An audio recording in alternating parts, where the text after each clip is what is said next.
এবার ধরেন সবাই মিলে একটু এদিকে দিদি একটু নিয়ে কিভাবে পরিচালনা করবেন?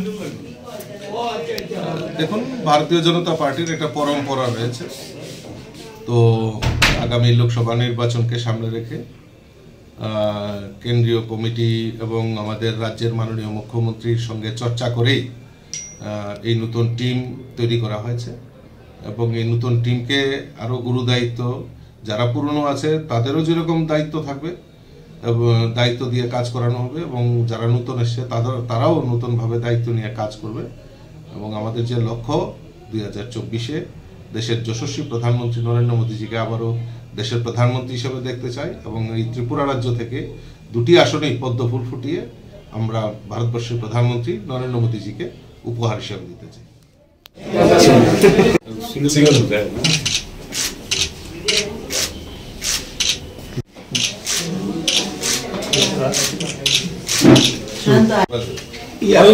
ফুল টুল আনছেন না?